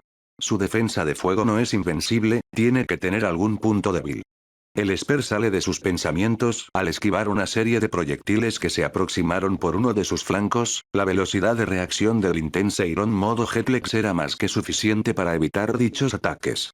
Miro en la dirección en que tales proyectiles vinieron, encontrándose a la vista a una distancia de casi 100 metros con un escuadrón de 15 soldados enemigos allí. Este escuadrón se componía de soldados que portaban armaduras metálicas de peso medio desde las piernas hasta el cuello, sobre sus cabezas portaban cascos y ambas manos sostenían sus principales equipamientos para luchar. 13 de ellos empuñaban una ballesta adherida a la extremidad derecha del portador y en la izquierda utilizaban un escudo de metal, los dos restantes además de portar un escudo en su izquierda, en la derecha empuñaban una lanza. La apariencia de esos soldados los rebeldes creo que lo llaman contramagos. El Esper estaba informado sobre las unidades conocidas como Contramago, una infantería media especializada en combate contra usuarios mágicos, sus armaduras están potenciadas mágicamente contra daño de magia, sus escudos podían repeler ataques mágicos con facilidad y las armas como ballestas o lanzas también son mágicas para responder con una ofensiva eficaz. Un contramago es una infantería antimágica bastante costosa de producir como entrenar, toma años adiestrar un soldado experimentado, sobre todo lo primero, la aleación de acero mágico necesaria para el escudo que es convertido en artefacto mágico es el detalle más difícil de producir, aunque si bien todo el equipamiento tiene su costo, lo máximo que un escuadrón de contramagos podría permitirse en sus filas son 10 unidades. Este sujeto se permitió 15 contramagos en un escuadrón, sin duda han depositado casi todas sus fuerzas y recursos para acabar con los rebeldes en esta batalla, supuso Roswell. Los ballesteros contramagos eran un problema, sus proyectiles de por sí eran de naturaleza mágica, Ross no podía darse el lujo de ignorarlos, debía encargarse de ellos, para de esa manera tener un combate menos complicado contra el Mulakdad y su arma legendaria. Deprisa, vuelvan a disparar entre todos. Ordenó un contramago lancero. Los ballesteros recargaban con la intención de atacar al unísono contra el joven Esper, pero para cuando habían colocado el siguiente proyectil en sus respectivas armas, este se desplazó rápidamente hacia ellos y en cuestión de segundos, estaba a tan solo 5 metros. Acto seguido Ross salta sobrehumanamente y aterriza sobre la retaguardia de ellos a una distancia de 30 metros, los ballesteros se voltean para apuntarle y disparar cuanto antes, pero el Esper fue más rápido. Apuntó con la Cryothrower y disparó contra el escuadrón de contramagos, antes de que alguno pudiera disparar de su ballesta, hielo envolvió su cuerpo entero y fue congelado de manera instantánea por aquel chorro a presión criogénica. En un parpadeo, aquella costosa unidad de infantería especializada para lidiar contra usuarios mágicos, fue derrotada por el arma gélida. Las sospechas eran ciertas, el Mulakdad habló acercándose al escuadrón congelado de contramagos, tal poder, no desprende magia, no es la primera vez que contramagos lidian con ataques de hielo hechos para congelar, fácilmente sus armaduras ralentizarían el efecto y el escudo en sus manos lo repelerían. Atimalez Flama del Juez fue entonces más consciente de la naturaleza de los poderes del Wraith, tales capacidades de destrucción del cual ni los contramagos eran incapaces de defenderse. Ha habido historias de individuos dotados de poderes que parecen diferir de la magia, ¿eres tú uno de ellos? Creo que los llaman de una manera específica trotamundos.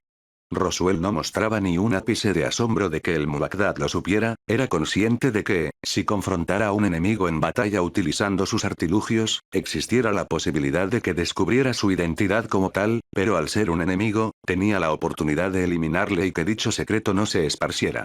¿Y que si lo soy? Fue la respuesta de Ross. Es una ocasión perfecta, mi arma Austoria podrá probar sus capacidades para combatir contra uno de esos seres, veremos cuál de los dos es más fuerte. Austoria.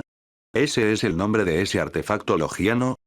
¿Conoces sobre los artefactos logianos? Entonces cada uno ya es consciente de la fuerza del otro, al menos de la que disponemos en nuestras manos a la vista. La palanca de mando del Cryothrower tenía en la parte inferior un mecanismo de anillo que servía para girarlo en una dirección determinada, al hacer el giro hasta donde daba se podía oír un clic en el mecanismo provenir internamente de esta. Acto seguido Roswell eleva al cañón como si apuntara hacia el cielo y aprieta el botón de la palanca. Del segundo cañón de 40 milímetros se dispara un proyectil con la forma de un huevo azulado, el cual desciende cerca de los pies del Mubakra. Aquel huevo explota produciendo un estallido que libera una cierta cantidad del mismo químico criogénico que el cañón principal del arma gélida, pero un vapor se produce en la misma posición que dispersa el agente químico. Atimalez había activado su defensa de fuego, su activación fue tan rápido como el estallido de aquel huevo, que desde su perspectiva fue más que sospechoso. Buen intento, chico, casi me atrapas, admite Atimalez, pero fui más rápido que tu ataque. La velocidad con la que activa ese escudo de fuego es más rápido de lo que pensaba. Más problemas para mí, concluyó el Esper con frustración. El cañón secundario del Cryo-Thrower era un lanzagranadas con la capacidad de disparar granadas criogénicas capaces de producir quemaduras de tercer grado a objetivos que se encuentra a solo su rango mínimo de estallido. Lo que estén dentro de su alcance a profundidad sufren el congelamiento instantáneo. Una de las mejoras del Cryo-Thrower Black 2 es el lanzagranadas incorporado. Intentar sorprenderlo fue un fallo, pero me permitió descubrir que esa defensa de fuego es capaz de manifestarse casi al instante. Roswell no podía darse el lujo de utilizar las granadas del disparo secundario del arma, dado a que dichas granadas costaban bastante. Sí, para reponer, giro el mecanismo de la palanca de mando para cambiar la modalidad de disparo. El clic interno confirma que volvía a estar en la modalidad del cañón principal. Magia es cargada en Ustoria y Atimalez agita el artefacto legendario, disparando varias bolas de fuego en dirección hacia Roswell. El Esper responde con el disparar de su arma gélida. Todas las bolas ígneas son alcanzadas y convertidos en vapor. Pero el Mubakra no se detuvo, pues su arma logiana siguió cargando y con ello realizó su siguiente movimiento. La lente del artefacto dispara un rayo de calor, se veía menos potente que la anterior utilizada para destruir las coberturas blindadas. El rayo en su avance hace contacto con los congelados contramagos y todos son reducidos en cientos de pedazos con la proximidad del calor hacia ellos. Con el Intense Iron modo Jetlex, Roswell consigue esquivarlo, pero sintiendo un roce sobre su costado izquierdo. El calor que desprende, la mayor parte de la temperatura la absorbió la armadura y una parte alcanzó su carne, aunque para su fortuna fue solo un calor doloroso superficial de escasa duración. No dejó marca alguna en él, pero sí un aviso a considerar. Si un roce tiene tanto calor que duele como el carajo, un golpe directo me habría dejado quemaduras graves, que digo, es una muerte segura. El artefacto logiano Ustoria era capaz de disparar rayos de fuego cuya magnitud de potencia de dicho rayo ígneo puede ser moldeado acorde a la cantidad de mana que se concentre para propinar dicho ataque. Un rayo de fuego de disparo rápido sería por razón lógica menos poderosa, pero incluso el Trotamundos no se atrevía a confrontar con su arma gélida tal rayo de calor. El Mubakra vuelve a agitar su arma legendaria, pero en esta ocasión no era para atacar al Esper, sino para bloquear el ataque de dos sables que flotaban mágicamente, y al fallar su ataque, estos retroceden. A unos cuantos metros de donde se retiraban dichos sables, observo a la vista a un conjunto de 3 docenas de sables voladores. Tal cantidad de sables sobrenaturales flotantes estaban unificados como una entidad para crear una estructura voladora del cual encima yacían 2 personas. El primero de ellos era el mago sin brazos responsable de tal habilidad, Asim. Pero atrás de él, se encontraba alguien más destacable para el Mubakra. Era un hombre calvo de barba corta negra y punto púrpura en la frente. Vaya que sorpresa, el mismo Adil Salayub, líder de la facción rebelde, hace de acto de presencia ante mí. ¡Qué honor! Habló el Mubakra. Adil y Asim se bajan de los sables voladores, responsable de transportar a los dos de manera segura y evitando el combate entre los dos ejércitos. El líder rebelde miraba a Mubakra con intenso repelús. Quería creer que no eras tú, pero esa voz es imposible de no reconocer. Adil dijo con un tono cargado de incertidumbre, ten al menos las agallas de mirarme a la cara, sin ese casco para esconderte. Como quieras, aceptó el Mubakra. Atimalez se retiró el casco, revelándose como alguien de corta cabellera negra, pero que su frente tenía la marca de un punto púrpura. Eres parte de la tribu Kusatgiat, exclamó Roswell. Un miembro de la tribu Kusatgiat era el tercer Mubakra. Tal revelación fue impactante. ¿Por qué alguien de dicha tribu cooperaba con Muerafigat? Ha pasado tiempo desde la última que nos vimos cara a cara, hermanito. El Mubakra dirigió aquellas palabras a Adil. Capítulo 259. Hermanos de sangre. Perspectiva. Tercera persona. Pasado. Varias décadas atrás, Pueblo Taoest. Era una población pequeña, alrededor de 60 personas vivían allí, todos ellos tenían el mismo rasgo del punto púrpura en su frente, su marca característica como gente de la tribu Kusatgiat. Un hombre que portaba una espada de madera, practicaba con ella junto a dos jóvenes, en evidencia se mostraba que el adulto le superaba en habilidad, y no luchaba en serio, pues todo era un entrenamiento. Ebal, Adil, cito el nombre de ambos muchachos, ¿qué ocurre? No están al mismo ritmo de ayer, ¿algo los perturba acaso? Hablen con confianza, díganme qué ocurre. Padre, ¿cuándo podremos ir de casa junto a ti y el grupo? Preguntó el joven Adil. Llevamos años entrenando con espadas de madera, este año cumpliré 14. Estoy más que listo. Expresó Ebal. Si Ebal puede ir, yo también puedo. Ya tengo 11 años. Todavía eres un mocoso. Lo echarás todo a perder. Los hermanos se ponen a discutir hasta que su padre los detiene. Mis hijos, los llevará a casar cuando sea el momento, comprendo su impaciencia, pero el tiempo eventualmente los recompensará, no quiero arriesgarme a que pierdan su vida, no quiero perder a ninguno de los dos como ya he perdido a su madre, el hombre se muestra algo afligido. TSK siempre es la misma historia, opina el hermano mayor. Ebal suelta su espada de madera con frustración y se retira, su padre no replica nada, pues solo empeoraría su mal humor, pensó que lo mejor sería darle tiempo y espacio. Adil, ¿qué sientes tú al respecto? ¿Sientes tener lo necesario para casar con el grupo? Pues, pese a las duras palabras de Ebal de que él lo estropearía, no le faltaba razón en la parte de que aún era un mocoso, en las sesiones de entrenamiento con las espadas de madera, su hermano mayor estaba varios pasos delante de él, su dominio y manejo eran mejores que el suyo. En el fondo era consciente de que, si fuera al grupo de casa con tales manejos mediocres de la espada, sería más una carga que ayuda para el resto, es por eso que conocía a la perfección la respuesta, era frustrante, pero aceptaba los defectos, porque confiaba en que los mejoraría con el tiempo. No padre, aún no lo tengo, pero seguiré entrenando para estar a la altura del grupo de casa. El grupo de casa era un conjunto de hombres del pueblo entrenados en el arte de luchar con espadas y arco, su nombre se debía a que tenían el vital trabajo de convertirse en el proveedor principal de Tawest, su trabajo era cazar la subsistencia para toda la gente del pueblo. Cada cierto tiempo, se marchaban hacia la ciudad de Naartue, que estaba a unos cuantos kilómetros de su poblado, donde tomaban trabajos en el gremio de aventureros, especializándose en la cacería de bestias mágicas y monstruos. Con el dinero que ganaban, compraban toda clase de suministro desde comida, agua, telas y pieles para fabricar ropa, medicina, etc. El pueblo prácticamente subsistía en su mayoría gracias al grupo de caza, Tawest pudo hacerse con un pequeño rebaño de cabras, en su zona crecían numerosas palmeras con nutritivos como bebibles cocos, habían conseguido cosechar una pequeña plantación de nectarinas y entre todos consiguieron construir un depósito hecho de cerámica y piedra para albergar grandes cantidades de agua en su interior, pero que debía limpiarse constantemente para evitar que suciedad penetre hacia adentro, para de esa forma tener un reabastecimiento de agua potable. La pequeña comunidad crecía con los años, lo que al principio comenzó como un poblado de 25, eventualmente ascendió más del doble de su población en algunos años, todos sus habitantes eran de la tribu Kusatgiat. El líder que dirigía este poblado era Atim Satabayub, el padre de Adil y Ebal, también incluso su deber estaba en liderar el grupo de caza. Atim. Uno de los cazadores del grupo le llamó.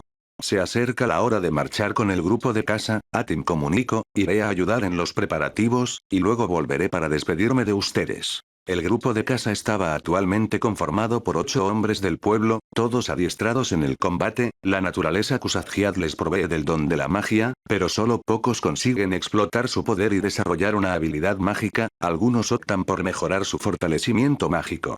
El grupo de casa partiría llevando consigo 4 camellos, los cuales eran usados para el transporte de materiales y bienes, el resto iba a pie con destino a Naartue, que quedaba a una distancia estimada de 65 kilómetros. Adil volvió a casa para buscar a su hermano Ebal, para comunicarle que pronto su padre se marcharía nuevamente con el grupo de casa, encontró a su hermano mayor con los brazos cruzados y contra la pared, en su rostro aún permanecía aquella frustración suya. Padre pronto partirá, ven, debemos despedirnos de él. ¿No te parece decepcionante? Preguntó Ebal. ¿Qué quieres decir? Es cierto, tú no lo recuerdas, apenas tenías 2 años, yo no lo he olvidado. ¿Qué cosa? Nuestro anterior hogar, Ebal declaró, era más grande, más abundante, había más de los nuestros, incluso niños a montón de nuestra edad. Hay un niño de este poblado y tiene casi mi edad. Es el único mocoso de tu edad, en cualquier caso todo nuestro anterior hogar fue fastidiado por esos aldeanos de Kiatar, expresó Eval disconforme, le permitieron asentarse cerca de los nuestros hace mucho tiempo, décadas y décadas después su número creció superando a los de los nuestros, pues otros venían para establecerse allí, eventualmente los Kusatjiad nos convertimos en una minúscula minoría. Padre me lo contó, tuvimos que mudarnos de allí. ¿Sabes por qué? Ellos nos menospreciaron. Afirmó Eval, nuestro anterior pueblo era más próspero, un hogar hecho para los Kusatjiat, que permitió vivir entre nosotros y ser parte de esa prosperidad a gente que no era como los nuestros, y como no las pagaron. Cuando se volvieron la población predominante empezaron a tratar mal a los Kusatjiat, incluso para intercambiar comida o algún otro bienes, optaban por cobrarnos el doble o triple del valor de lo que ofrecían, caso diferente cuando negociaban con los suyos, incluso las riñas llegaron a una innecesaria violencia. Que ellos empezaron. La relación entre los Kusatjiat y los aldeanos ajenos a su tribu con el pasar del tiempo fue agravándose, las disputas se hacían más notorias cuando la población de dichos aldeanos superó a la de los Kusatjiat por 4 veces su tamaño. Discusiones entre insultos que con el pasar de las estaciones, se convirtieron en golpes. Los Kusatjiat estaban hartos, pero no podían echar a los aldeanos, eran más que ellos, de intentarlo, conllevaría al que el malestar se convierta en un enfrentamiento sangriento territorial para hacerse con el sitio. Poco a poco Kusatjiat se marchaban de ese pueblo próspero, hasta que eventualmente Atim se marchó con su familia junto a otro grupo.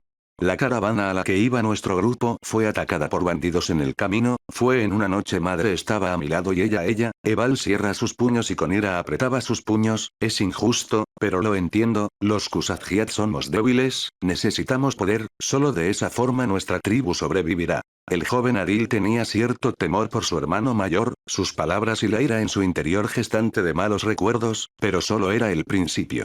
7 años más tarde. El grupo de casa retornaba a Tawest con el sol cerca de ocultarse, un total de 10 individuos marchaban, entre ellos destacaba Adil y Eval entre sus filas, quienes habían formado ya parte del grupo hace algunos años atrás. Atim detiene a todos cuando observa algo sospechoso más adelante, desde un inquietante silencio en conjunto con alguien de la tribu que le esperaba, pero ésta se encontraba detrás de una palmera. Atim le habla, intenta llamar su atención, pero este no le respondía, entonces decide buscarle por su cuenta, encontrándose con que dicha persona, una anciana, se encontraba sobre esa palmera recostada, la sangre en su cabeza era producto de un fuerte golpe y ella estaba muerta. Atim se percató entonces de lo que ocurrió realmente. Es una emboscada, exclamó él. A la distancia y ocultos entre la arena, bandidos salen de su escondite, cerca de 4 docenas conformaban su número, teniendo a espadachines, lanceros, arqueros, ballesteros y 2 magos en su grupo de emboscada. Los Kusatjiad desenvainaron sus armas y se prepararon para la batalla. La lucha culminó con el caer de la noche, no todos los bandidos pudieron ser eliminados, al verse un poco más de la mitad de los suyos ser abatidos, emprendieron la retirada. Atim era consciente de que ellos les estaban esperando desde hace un largo rato, cuando el grupo de casa partió, el pueblo estaba defendido por otro grupo de Kusatjiat adiestrados en el arco y la espada, pero ellos fueron eventualmente superados y masacrados, los que no fueron asesinados, terminaron esclavizados y siendo llevados hacia la guarida de los bandidos. Nos querían capturar esclavos Kusatjiat combatientes, eran demasiado tentador para ellos, no veían como un botín valioso, pero subestimaron nuestras fuerzas y no les quedó que retirarse. Maldición toda nuestra gente. Un gravemente herido Atim, sangraba mientras yacía recostado sobre una palmera, con sus 2 manos trataba de contener la hemorragia en su pecho, pero incluso sangraba en brazos, piernas y había recibido un par de flechas en los hombros. Padre. Por favor resiste. Adil trató de socorrerle con vendas y pociones curativas alquímicas. Ya es tarde para mí, ustedes deben seguir sin mí. De los 10 miembros del grupo de caza, solo 2 yacían de pie y con heridas leves, el resto murió en combate y el líder del grupo era el próximo en acompañar a sus hombres. Por favor aguante, padre. Sanaremos tus heridas, sanaremos todas tus heridas y luego. Adil, Eval le habla a su lado, él ha muerto. Su cabeza agachada totalmente inmóvil y tórax carente de movimiento respiratorio, eran indicaciones claras de que su padre ya no estaba entre ellos, sus heridas fueron más de lo que pudo aguantar, incluso era increíble que aún pudiera seguir hablando y estar consciente tal tiempo con tales lesiones mortales. Descansa en paz, padre, nos veremos pronto con Hera. Dos fueron los sobrevivientes de la lucha, Adil y Ebal, entre hermanos se dispusieron a enterrar a los suyos bajo el manto nocturno y el frío del desierto, cavaron la tumba para todos sus compañeros y también para la anciana que fue usado de cebo. Cuando cumplí los 17 años, padre finalmente me admitió en el grupo de casa, pero ese día también te permitió a ti ser parte, a pesar de que te supero por 3 años, fuiste elegido siendo más joven que yo, expuso Ebal, ¿sabes por qué te admitió? Padre, creí que estaba preparado, es todo. Sabes perfectamente por qué fue en realidad, a los 13 años conseguiste desarrollar tu habilidad mágica, y en solo uno, lograste dominarla con el arte de la espada, revela el hermano mayor, incluso en mi edad actual, aún no he podido desarrollar una habilidad mágica, he tenido que valerme de entrenar y mejorar mi fortalecimiento mágico, pero no es suficiente. Ebal se aleja de Adil, mira detenidamente el cielo, exhala profundamente y se voltea para ver a su hermano, habiendo reflexionando sobre la situación actual. Necesito volverme más fuerte, debo hacerme más fuerte, el poder lo es todo, soy débil, y mientras permanezca aquí, estaré limitado a buscar mejores oportunidades para fortalecerme, lo haré, incluso si eso significa adentrarme en lo más profundo de la oscuridad, manifestó un decidido Ebal. ¿Qué piensas hacer? Ebal, preguntó su hermano menor. Nuestros caminos se separan aquí, esta es la despedida, hermanito. Debemos permanecer juntos. Aún nos tenemos entre nosotros. Jejejeje, y dime, ¿a dónde tienes en mente ir ahora? En nuestro tiempo en la ciudad de Naartue, he oído sobre un benevolente Asim al-Nabil, su nombre es Akrame Shatuel, dirige la ciudad de Askatab y otros territorios a los alrededores, contestó Adil, se dice que él no tiene prejuicios con semi-humanos o Kusatjiat, que en sus territorios todos son tratados de igual manera, es un buen sitio para empezar de nuevo. Ebal se echa a reír, su carcajada se hace oír en los alrededores y lleva su mano a su rostro en señal de exasperación, su risa va cesando de a poco hasta detenerse y exhalar con un suspiro cargado de decepción. ¿Cuánto durará ese hogar feliz? Suponiendo que sea cierto, opinó Ebal, solo me interesa una cosa en este momento, y es hacerme más fuerte. Adil, tú haz lo que quieras con tu vida. Luego de hacer aquella declaración, Ebal comienza a marcharse, no llevaba nada de provisiones consigo más que la espada con la que luchaba, su hermano menor Adil, le hablaba, le pedía que lo reconsiderara, que volvieron con él. Pero el mayor seguía su camino, ya estaba determinado a cumplir su meta, separándose de la única familia de sangre que le quedaba. Ebal, replicó Adil su nombre con tristeza. Adil miró a la tumba de su gente recién enterrada, se acercó a donde yacía su padre, se agachó y pidió disculpas. No pude mantener a toda la familia, padre, se lamentó el joven Kusatjiat, pero protegeré a como dé lugar, a la familia y amistades que forje en mi nuevo hogar, adiós padre. Se despide su tumba, de los amigos y compañeros enterrados, toma los 4 camellos cargados con provisiones y prosigue en dirección hacia la ciudad de Askaatap. 7 años antes de los eventos actuales, ciudad de Askaatap. La muerte de su Asim al-Nabil, Akrame Shatuel, ocasionó un espacio disponible para ser ocupado por alguien, Muera Figad conspiró para hacerse con el control de la región, en secreto acabó con Akrame y sus nobles partidarios. Ahora una lucha se llevaba a cabo en los alrededores de la ciudad, aquellos leales a Akrame, no estaban decididos a entregar el territorio al tirano de Muer, una guerra inevitablemente estalló. Una compañía pequeña de 100 soldados era dirigida por Asim, entre sus filas se encontraban humanos, semi-humanos e incluso guerreros de la tribu Kusatjiat, habían conseguido repeler numerosos grupos de combatientes enemigos. Hasta que apareció aquella persona, un sujeto de 2 metros de altura, poseía una constitución fornida, con atuendo ligero de pieles y pantalones de tela blanca en conjunto a calzado de madera, cubría toda su cabeza con un casco. Pero lo aterrador de este sujeto, era el arma que empuñaba, sostenía un grueso mango de metal de 3 metros y la parte superior era un lente o espejo circular que se asemejaba a una lupa, Ustoria, era el nombre de aquella arma, que pertenecía a uno de los 12 artefactos logianos. Con el disparo poderoso rayo de fuego abrasador, aniquiló a la pequeña compañía de 100 soldados, solo uno consiguió sobrevivir. Asim despierta por favor.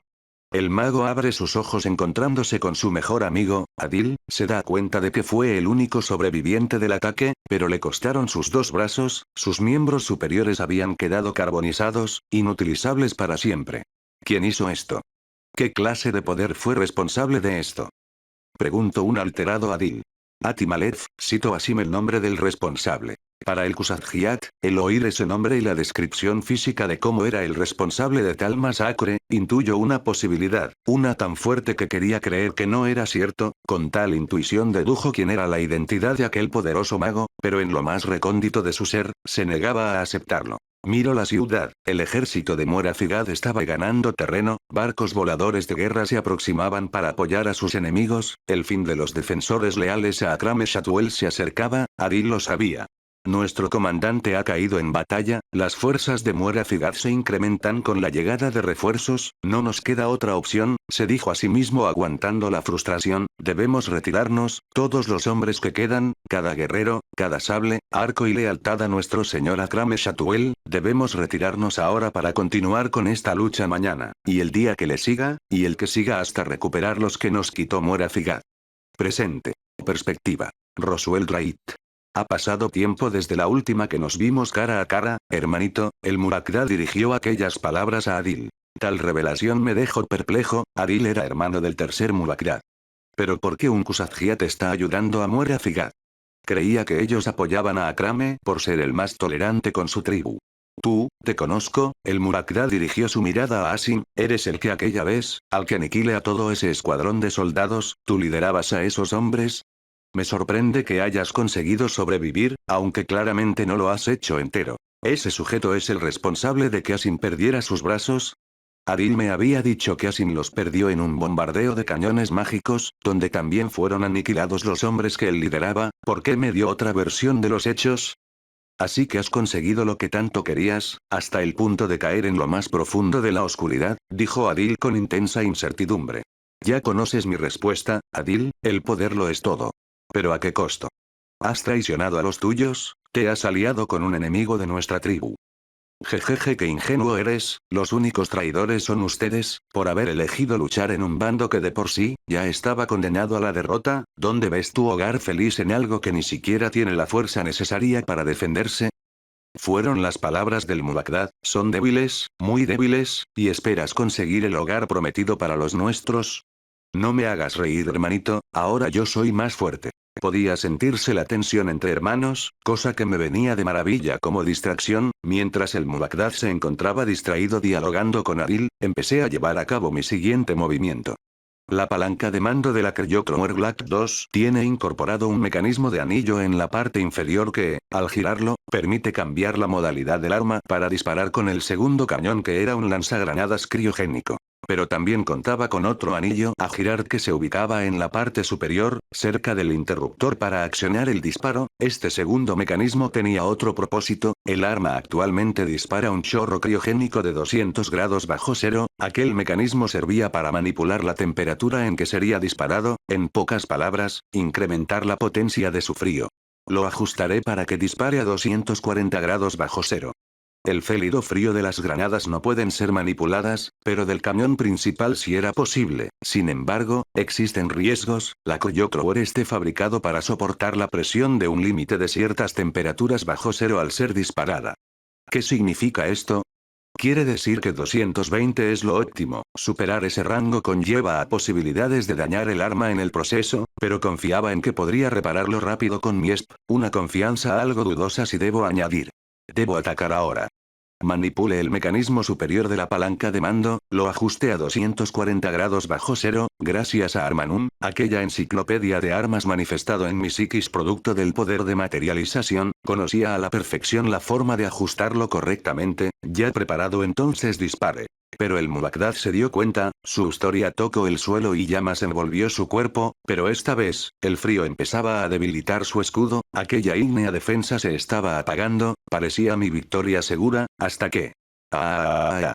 Un rugido de bestia se hace oír y una intensa llamarada se manifiesta en una columna de 3 metros que emerge sobre el Murakda, aquella columna ígnea estaba tomando una forma, la de una criatura. Capítulo 260 Hermanos de muerte. Perspectiva. Tercera persona. Una poderosa llamarada se manifiesta sobre el cuerpo del Murakda haciendo que su atuendo de pieles salga volando por aires hasta quemarse, un rugido bestial hace eco en los oídos de quienes se encuentran a su alrededor y una columna ígnea de 3 metros de altura emerge en torno al líder militar. Aquella columna comienza a reducirse hasta pronto tomar la forma de una criatura. ¿Qué es esa cosa? Preguntó Roswell entre dudas. Alrededor de Atimalef un aura de fuego toma la forma de una criatura bípeda de 2,5 metros, largos cuernos y una cintura como piernas inferiores con aspecto de bestia. ¿Un ifrit? Exclamó Adil. Roswell, tras oír el nombre de aquella criatura, recordó su mención con anterioridad. Fue en aquella ocasión donde se confrontó a aquel Djinn que resultaba ser supuestamente Visario, el creador de la tribu Kusatjiat. En términos de poder, los Ifrit eran inferiores a los Djinn, se los caracteriza una apariencia humanoide con rasgos de bestia. Maldito imbécil. Eso me dolió.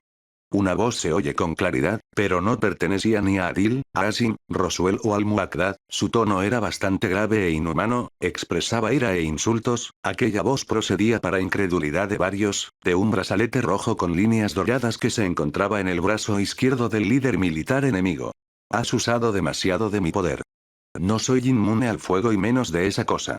Al perder el Muqaddam su atuendo de pieles, su torso quedó al descubierto y en su brazo izquierdo se revela la presencia de un artefacto rojo con líneas doradas, un brazalete que emitía una voz sospechosa e inhumana en su interior, pero no era todo. Cuando aquella aura de fuego con la forma de un ifrit desaparece, una notoria presencia peculiar de magia lo hace, o más bien parece esconderse en ese mismo brazalete rojo. Mocoso, ten cuidado, Mildar le advierte a Roswell. Déjame adivinar, ¿es acaso sobre ese ifrit? Interrogación de cierre. Hay un espíritu en el brazalete de ese sujeto. Esa criatura no es más poderoso que yo, pero será problemático, si está enlazado con alguien y combina su poder con quien le utilice.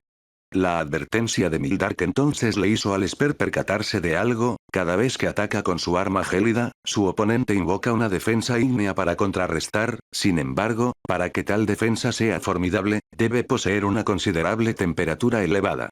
Su escudo de fuego es suministrado por el arma logiana, Ustoria, pero el ifrit que yace en ese brazalete. Roswell había aumentado la potencia del frío del Coyotro Black 2, al probar atacar de nuevo, su gélido poder estaba superando las defensas ígneas del Muqaddam, hasta que de repente invocó el poder de aquel ifrit. El escudo es alimentado por Ustoria, la energía mágica se percibe de tal fuente cuando es invocada, lo que daría por lógica que el espíritu en el brazalete posee otra función aparte. Oye Adil. ¿Qué poderes o magia manejan los monstruos conocidos como ifrit? Le preguntó el Esper. Son natos maestros del dominio del fuego. Justo como pensaba. Llegado a este punto, para el trotamundos fue sumamente fácil deducir a dónde iba dirigido la función principal del ifrit. Oye Muqaddam, sí que te has hecho con un espíritu interesante, combina perfectamente con Ustoria, en especial cuando precisas de rodearte de un escudo demasiado caliente, argumentó Ross, tanto que ningún humano podría soportarlo por su cuenta, sea mago o no, de no ser que tuviera un espíritu con una afinidad inmensa al elemento fuego. Ja ja ja ja. Te ha descubierto. Te lo tienes merecido, habló el espíritu del brazalete. Cierra la boca. La orden impartida de Atimalef hacia el brazalete es acompañado del emanar de una fuerza de mana en el objeto que causa un intenso dolor al espíritu que habita en su interior. Miserable si no estuviera esclavizado en este maldito recipiente. Eres terco, he dicho, cierra la boca. Otra fuerza invocada de mana pero más intensificada se produce en el brazalete y el espíritu es sometido a un dolor aún más fuerte que se puede percibir con la intensidad de sus gritos desgarradores. Aquello era un tortuoso castigo impuesto por la voluntad de su usuario. Pero las palabras del espíritu confirmaban el punto de Roswell, el ifrit era capaz de dotar a su portador la resistencia para soportar altas temperaturas, mismas a lo que es sometido cuando invoca el escudo de Ustoria. Llegado a esa conclusión, entonces el Esper sabía que debo destruir ese brazalete, solo así entonces estará totalmente vulnerable ante el Coyotl. Tener la cabeza del líder rebelde y del mensajero del reino de la agonía, con esto me convertiré en la autoridad militar más importante de Kiatar, aseguró Atimalef. Eres un necio a creer tal tontería. Opinó Adil. Y tú al creer que tienes posibilidades de vencer esta guerra. Mana en gran cantidad se concentra sobre Ustoria, acto seguido el Muqaddam da un giro de 360 grados con el arma legendario, liberando numerosas bolas de fuego a su alrededor. Adil y Asim evaden los proyectiles ígneos son fortalecimiento mágico, mientras Roswell usa su arma criogénica para evaporar aquellas que se le aproximaban. Pero el Muqaddam no se detiene, Ustoria se prepara para disparar un rayo hacia el líder rebelde, hasta que el Esper interviene, dispara un chorro del Coyotl y obliga a su oponente a cesar su ataque para pasar a la defensiva, creando el escudo de fuego para repeler el hostil frío que se le aproximaba. ¿Eres una molestia? Muy bien, entonces lidiaré contigo primero, y luego iré por mi tonto hermanito menor, afirmó el líder militar. A este paso el cristal de mana se agotará y adiós a mi suministro de energía ESP. El cristal de mana incrustado en el pecho del Intenseiron se hacía cada vez más pequeño, la proporción de consumo no daría para más abasto de alargarse el combate, el Esper solo vio como alternativa una opción. Debo aumentar la potencia del Cryotrower, a pesar de que ya lo estoy usando por encima de los ajustes óptimos, pero es la mejor elección. El Cryotrower dispara con una potencia gélida de 240 grados bajo cero, cuando 220 es lo recomendado, superar los límites permitidos ocasionan la posibilidad de dañar el arma. El Esper entonces volvió a ajustar con la palanca de mando, aumentando dicha potencia a 280, podía sentir los nervios en sus dedos por tal riesgo, ya que reparar el arma en caso de dañarse, lo volvería un blanco fácil ante el enemigo, sin mencionar el consumo de sí. Oh, tu silencio y postura me dicen algo, ¿piensas ir con todo en tu próximo movimiento? El Murakdad se percata de ello, esa extraña arma que congela, aún no has mostrado todo su poder, ¿no es así? El Esper no le dio respuesta alguna, el Murakdad Kusatjiat sujeto a Austoria con ambas manos, mana emanaba de su cuerpo, estaba preparado para recibir el ataque del Esper. Todo se decide en este disparo. La Cryotrower dispara su gélido ataque, el Murakdad manifiesta su defensa ígnea, el choque entre dos fuerzas se desata, el frío comienza a ganar terreno, la defensa del líder militar Kusatjiat empieza a ceder. No voy a darme por vencido. Con intención de fortalecer su escudo de fuego, utiliza al espíritu Ifrit del brazalete, el ser en el artefacto exclama con intensa agonía ante el sobreuso de su poder por su portador. Detente maldita sea. Detente. Duele. Me duele mucho. Ah. Cállate y sirve en mi ayuda. Para eso fuiste entregado a mí. Las llamas del escudo se concentran en su mayor parte enfrente del Murakdad, en la dirección de donde venía el disparo de la Cryotrower, dejando su izquierda, derecha y retaguardia con una defensa ígnea más débil. El ataque del mensajero del reino de la agonía es poderoso, he tenido que concentrarme en enfocar toda la potencia del escudo en el lado de donde me ataca, todo por ese maldito espíritu débil, del cual no puede darme más de su poder.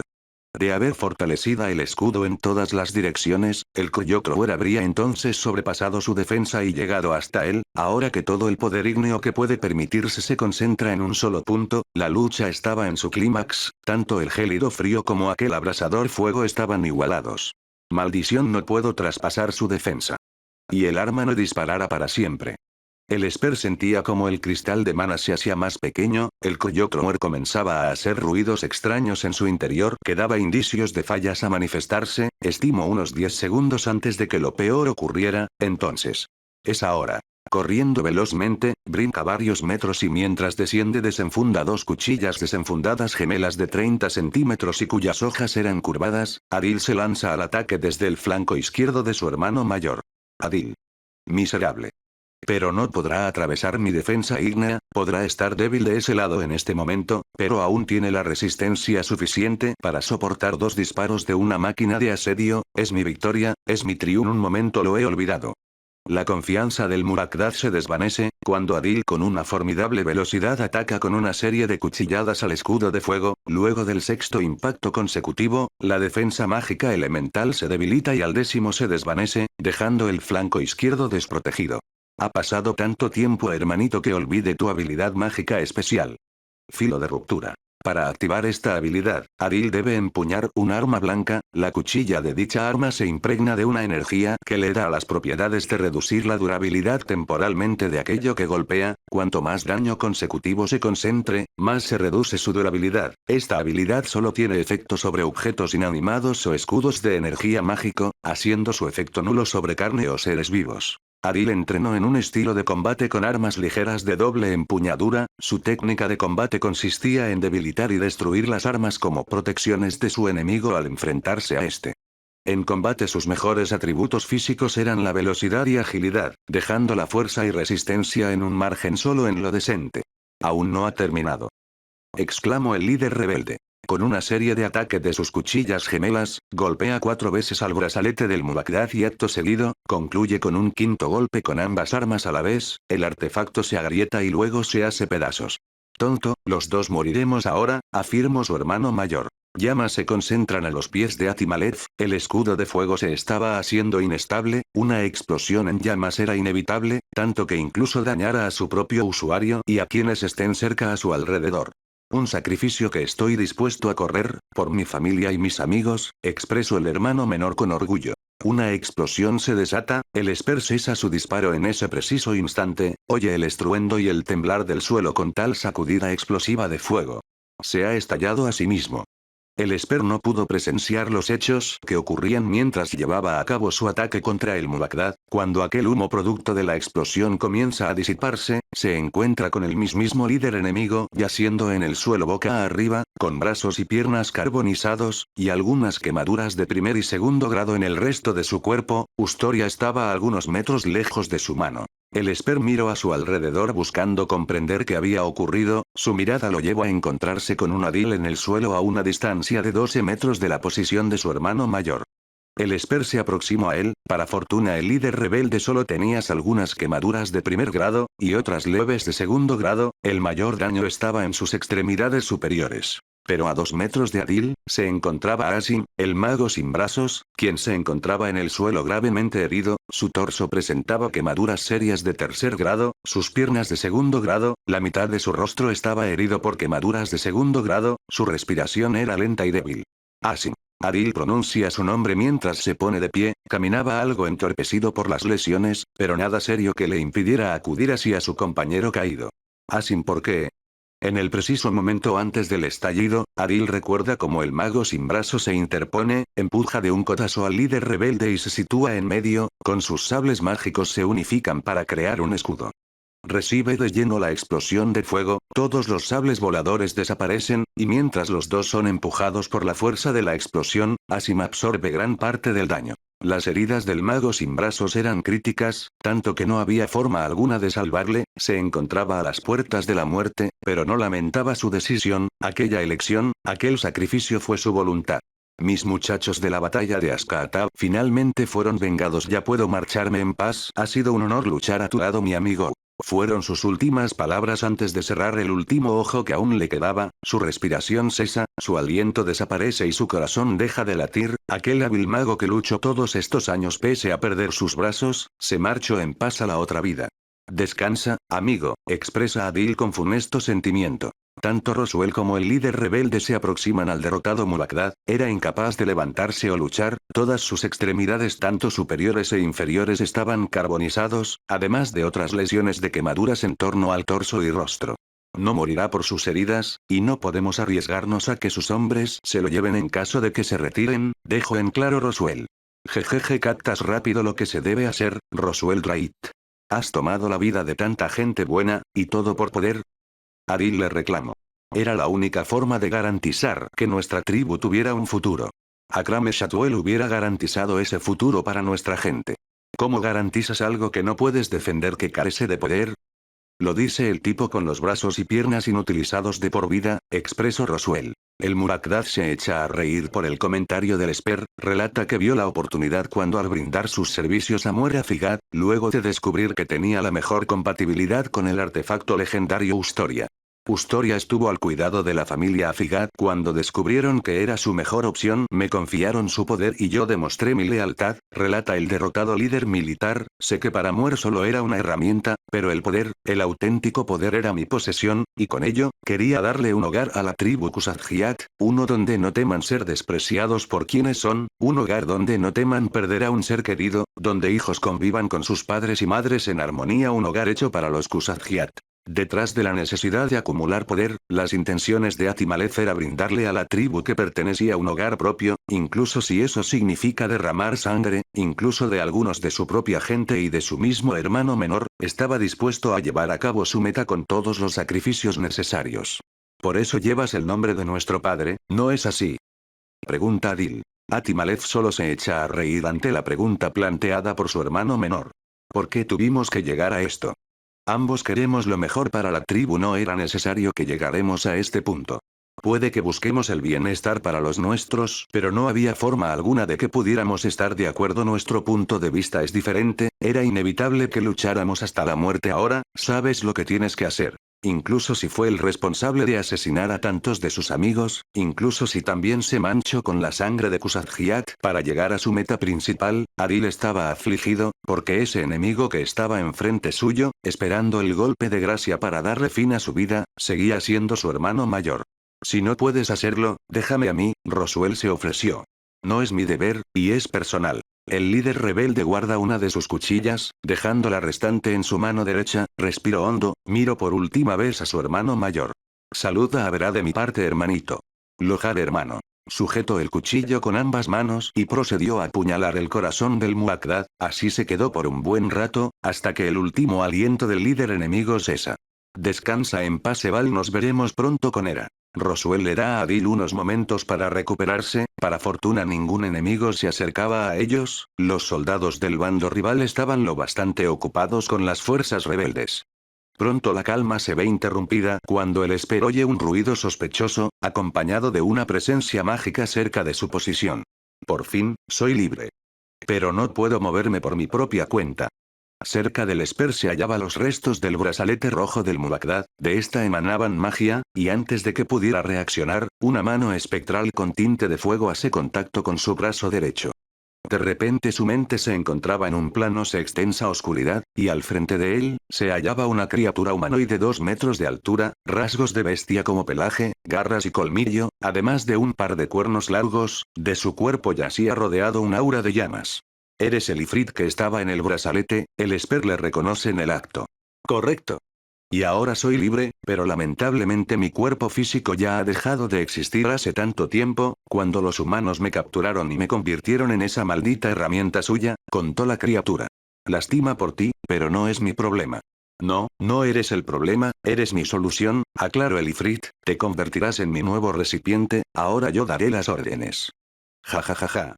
Tal situación era igual cuando confrontó al Jin, el Ifrit compartía el poder de poseer un cuerpo, una lucha por la posesión de la voluntad se iba a llevar a cabo, o eso parecía, hasta que una intervención inesperada se manifestó. Una criatura vulgar como tú, no tiene derecho a estar presente aquí. Una tercera voz hace eco en la escena, otro individuo se manifiesta en aquel plano oscuro, se sitúa en medio de la criatura y Roswell, miraba fijamente al Ifrit con desdén, la criatura se mostró preocupado y nervioso. ¿Tú qué me has hecho? Mi energía mágica se debilita. No eres bienvenido aquí, desaparece. Agita su brazo derecho como si le propinara un golpe, el ifrit desaparece y toda presencia de la criatura mágica se extingue al instante. No puede ser, expresó Roswell con incredulidad. Aquella persona que se encargó del ifrit se da vuelta y se presenta ante el Esper, era un joven de 1,70 de altura, tez morena, cabellera gris corta, llevaba puesto una túnica blanca larga y usaba unas llamativas gafas de metal. Aquel muchacho levanta una mano y saluda cortésmente a Roswell, acompañado de una sonrisa. Nos volvemos a encontrar, Roswell Wright. Al-Naids. Exclamó perplejo el Esper identificando a aquel muchacho.